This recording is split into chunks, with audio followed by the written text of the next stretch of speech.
Depuis des mois, 60 millions de Sud-Africains sont obligés de cuisiner, laver leur linge et recharger leur téléphone à certaines heures de la journée seulement. Certains jours, ces délestages durent jusqu'à près de 12 heures. Le délestage signifie que les ménages et nos supermarchés et magasins sont incapables de conserver des aliments frais, que l'approvisionnement en eau est souvent perturbé, que les feux de circulation ne fonctionnent pas, que les rues ne sont pas éclairées la nuit.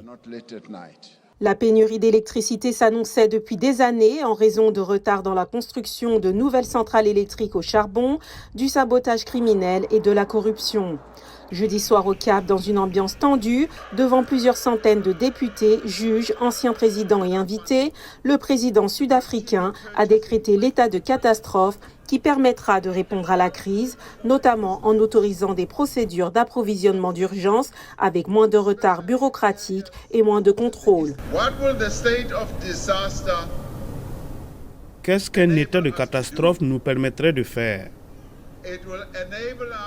Il nous permettra de fournir des mesures concrètes que nous devons prendre pour soutenir les entreprises, par exemple la production alimentaire, le stockage, les chaînes d'approvisionnement du commerce du bétail, y compris pour le déploiement des générateurs et panneaux solaires et une alimentation électrique ininterrompue.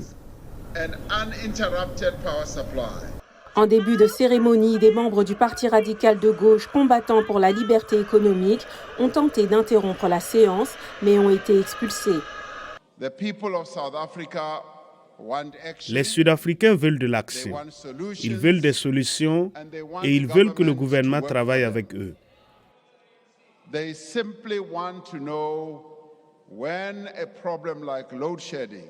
Ils veulent simplement savoir quand un problème tel que le délestage sera résolu. Nous nous concentrons donc sur les actions qui feront une différence significative maintenant et qui permettront de réels progrès au cours de l'année prochaine. Embourbé dans un scandale de blanchiment d'argent, M. Ramaphosa a échappé à une procédure de destitution en décembre, soutenue par l'ANC.